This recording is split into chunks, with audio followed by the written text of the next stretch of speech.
Yes, guys. Yes, people. We are back home. Thank God. Because sadly, this setup yesterday didn't really go to plan. You guys saw how awful the camera layout for the stream was. So it's good to be back home. It is good to be back surrounded by our glory and surrounded by the constant reminders that we are your reigning, defending, undisputed heavyweight champions of the world. And this is day 23 of the 1,461 day, 208 week, 4-year reign as your world champions. We are here as always to acknowledge and respect the gargantuan, superior, incredible, and inevitable Blues. So do so by hitting the like button. And for today, we are going to be talking about one of the most polarizing players in Chelsea history. Not in Chelsea history, in this current squad. We are talking about man like Nicolas Jackson, bruv. Nicolas Jackson, will he stay? Will he go? Should he stay? Should he go? We are going to be talking all things about the potential future of man like Nicolas Jackson, because we got the Ornstein bomber earlier today, very early today. My goodness, is that 7:55? Yeah, that was just when I was going to sleep. But the point still stands. Jackson increasingly likely to leave Chelsea.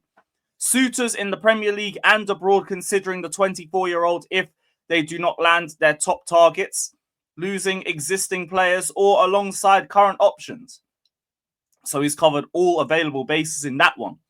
Chelsea sales completed agreed at 200 million plus, with 100 to 150 million more expected. So we are expected to make 300 to 350 million pounds worth of sales. But then the rivals will sit there and say, oh, but how are Chelsea able to spend so much money? Oh, it's not fair. Oh, they're stockpiling. They're buying players unnecessarily. How are they able to spend this much? Chelsea need to be investigated. Look at why, people. So, same club that love to talk about Chelsea's book value need to look at their own book value, because Havertz was 30 million on the books when they bought him. Because Madueke was 20 million on the books when they bought him. But that's besides the point. We're not here to dunk on the Arsenal fans again. We can do that very easily. Just boom. There you go. But Nicolas Jackson, increasingly likely to leave Chelsea. Simon Phillips has also added to this, saying that Villa, Newcastle, and Manchester United are three of the biggest clubs all in for Nicolas Jackson. Jackson has a lot of interest coming in, and his agent has been looking for a new club for him after he became frustrated at Stamford Bridge last season. Jackson did not like the fan abuse and criticism and is concerned about his regular game time going into the new season after Liam Delap and João Pedro came in. We are also still looking at signing another striker before the window closes, but this is most likely going to be resting on whether Jackson leaves or not. Mad. Could still go for another striker. Depends on if Jackson leaves or not. I mean, look, I just want to throw this out there. First off, if we could go in for another striker, and it depends on if Jackson goes, and Newcastle got a very unsettled top striker, if you know what I mean. If you know what I mean. Are you thinking what I'm thinking, guys? Because I've been trying to throw that out there for a while. If Liverpool can't get Isak across the line, and Newcastle clearly ain't getting Sesko, he's going to Manchester United as far as things stand, how about us and the barcodes, we just do a little deal together and we cut out the middleman. Let's cut out Liverpool, man. How about we do something? You take Jackson, we take Isak, you got a baller in the making, and we got a baller now. Everybody's happy, innit? Jackson gets his minutes. Jackson still gets to play in the UCL. Isak gets to come home.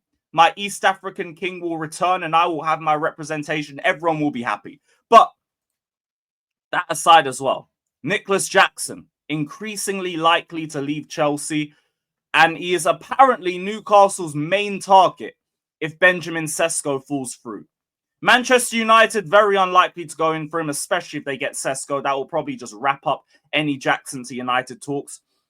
Villa likely wouldn't come in unless a club goes in for Ollie Watkins. Be that Manchester United, be that Newcastle, anybody really. If anybody goes in for Ollie Watkins, I could see Nicolas Jackson becoming a massive possibility for Aston Villa. But in terms of Chelsea, should we sell? Should we keep? Should we loan? Because there's a lot of questions about him, and I feel like Jackson has got a lot of deserved criticism. I've seen that that's part of the reason why he wants to leave, and I'll be so real, that's, to me, ain't really a great look on his mentality either, because I'd like him to be the type that wants to silence all the critics. Because as someone who's been a very big Jackson defender over the last couple of years, I've had to sit back and just say, the way you're playing, you're just vindicating a lot of what they're saying. You're just giving them more ammunition. You're making it easy for people to criticize you or for people to lose belief in you. Then the dumb red cards as well, that nearly cost us top 4. I can completely understand why people would want to just wash their hands of him and cut ties. Where I disagree, though, is that I feel like a lot of people are talking like this is Jackson's final form, and I don't think it is. Like, Jackson has only been playing as a striker for a limited time, and we've known for like at least the last year that Jackson should never have been the only striker leading the line for Chelsea. He should never have been given that responsibility, let alone for the first season, but the second season was just a crime. It was an absolute crime for us to even do that. And I think when his form dropped, it just caused a spiral, and his confidence just continued to deteriorate. Because I look at Jackson, right? He seems mentally fragile. I think that's the word. Like, he is prone to a few moments of petulance or throwing his toys out the pram, dumb yellow cards for arguing with the referee, or a rash elbow thrown out or something like that. And we've seen it all come to a head towards the end of the season. Jackson being our number 2 or our number 3, I get that he doesn't want it now because he's been our number 1 for so long, but that's also, in hindsight, been a big part of the problem. He should not have been that. He should not have been the main man. At least past the first season, we should have brought in an Osimhen or a Tony or someone who could have taken the workload off him, and we never did it. Now we can do it, and now we're also going into a season straight off a Club World Cup, straight off a massive long season where we went to the Conference League final too, and we're going straight into another full season as well with very limited rest. I'd keep all the depth that we can have. I saw Matisse talking on Twitter about how important it would be to keep 3 strikers in case we lost 1 to injury. And I kind of get it. I get it. Because I'd like to retain as much like useful depth as possible for this season. I don't mean any old depth, because that means keep a Sterling, keep a Chilwell, keep any of them. No, I don't want to do that. So I would rather keep Jackson. Or like even loaning would kind of make sense, so he could go somewhere, develop, and maybe you'd sell for more. But if Newcastle were to offer something crazy, like 65 to 80 million, I can't really blame us if we do it. I really can't blame us if we do it, because that's double your money back. And we know what Chelsea's like. If you're not a key player in the team, there is a price tag. There is a price tag that if you hit, we will sell. And I think 70, 80 million would kind of be around that range for Jackson, because you're making over double your money back. I can't argue against that. I just say you got to get a really good option in as well for depth, or at least somebody that's on the same level and can still develop like Jackson. I'm saying again, we cut out the middle, man. And if you get what I mean, you get what I mean. Get him to the bridge ASAP. That, I think, is a great deal. And it also allows Newcastle to dunk on Liverpool a little bit as well, because the way they tried to bully them with the whole Ekatike Isak scenario. But my personal opinion with Jackson, I would still keep. I'd still retain his depth. I don't mind if he goes, because I think we'll get a good fee for him if we were to do so. But ultimately, I would still rather keep him. But if Isak's coming the other way, shit, Jackson, it's been real, man. Blessed for the Conference League final goal in the last 2 years. Best of luck up there, man.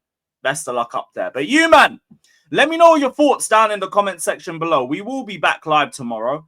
I'm going to try and do an early stream, and then I'm going to be off for the trophy presentation at Stamford Bridge. I'm going to try and get a matchday vlog pattern for you guys as well. So content will be back and booming on the road to the start of the Premier League season. But it's great to be back. It is day 23 of the 1,461-day reign. Acknowledge your kings by hitting the like button. And we will see you guys very, very soon. Your world champions have left the building.